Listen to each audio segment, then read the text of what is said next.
Uri, ou plutôt Uri. Et quand on anglicise le nom, cela devient Uri, le fils d'Uri, de la tribu de Juda. Oui, Juda.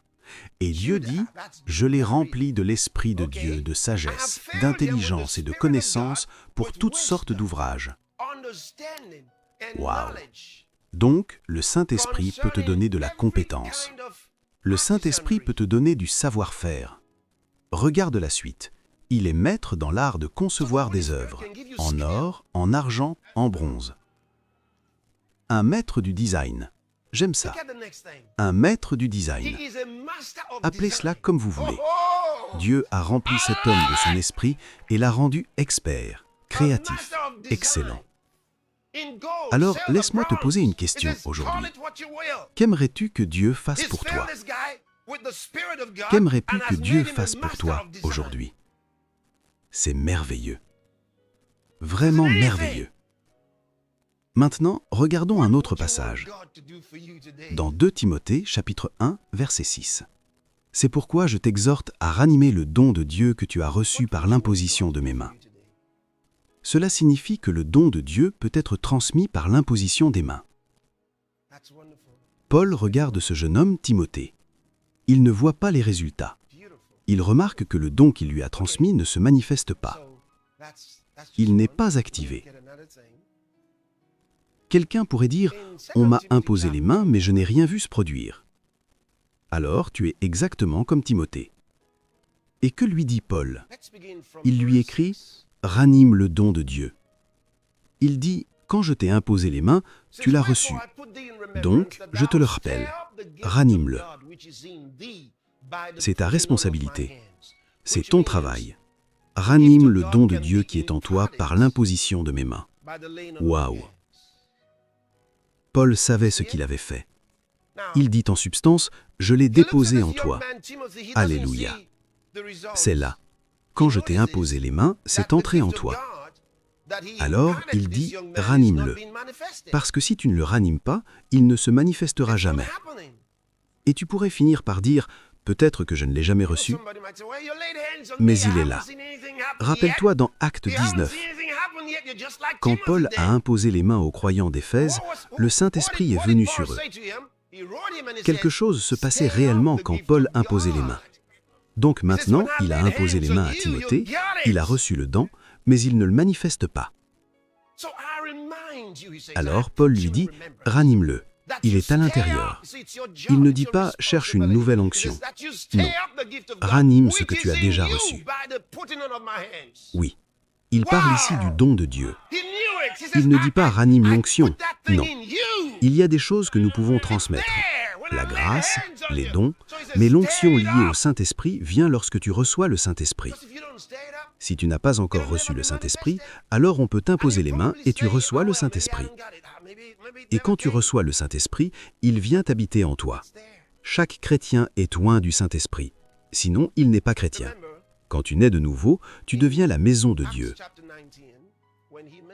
Et quand tu reçois le Saint-Esprit, il vient demeurer en toi. Regardons Romains 8, verset 11. « Et si l'esprit de celui qui a ressuscité Jésus d'entre les morts habite en vous, on n'utilise plus beaucoup ce mot aujourd'hui. On dirait plutôt « vivre en vous ». Alors la question est simple. As-tu reçu le Saint-Esprit? Est-ce qu'il vit en toi? Est-ce qu'il agit en toi? Est-ce qu'il est actif en toi? Celui qui a ressuscité Christ d'entre les morts donnera aussi la vie à vos corps mortels par son Esprit qui habite en vous. Alléluia. Quand j'ai reçu le Saint-Esprit, j'étais convaincu que c'était le même Esprit que Jésus avait. Le même Esprit que les apôtres avaient. Le même Esprit qu'inspiraient les prophètes. Le même Esprit.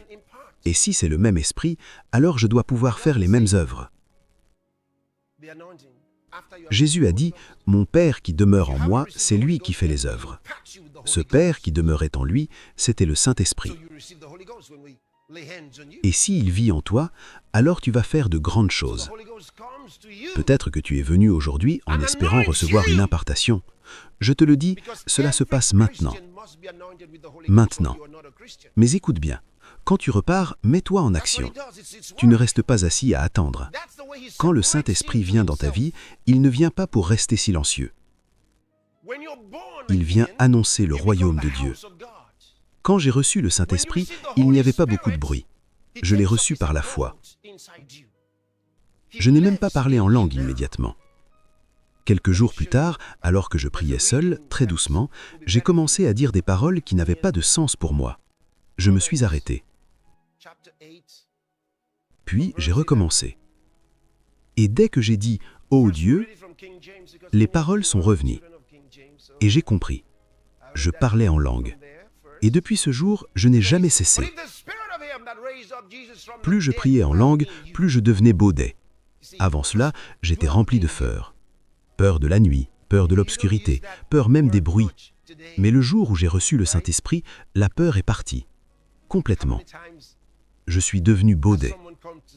Je partais prier seul dans la brousse, dans l'obscurité, avec les bruits des animaux nocturnes, et je priais fort. Je savais que c'était le même esprit. Alors j'ai commencé à prier pour les malades. Je leur ai dit, si vous êtes malades, venez. Ils sont venus. Je me suis tenu devant eux et j'ai dit, soyez guéris au nom de Jésus. C'est tout. Et ils sont commencés à se lever. Et certains ont découvert qu'ils pouvaient faire ce qu'ils ne pouvaient pas faire avant. Il y a eu des témoignages. Joie. Allégresse. C'est comme ça que ça fonctionne. Quand le Saint-Esprit vient, il annonce le royaume de Dieu. Ne fais jamais taire le Saint-Esprit en toi. Ranime le don de Dieu. Ranime le don de Dieu. Ranime le don de Dieu qui est en toi.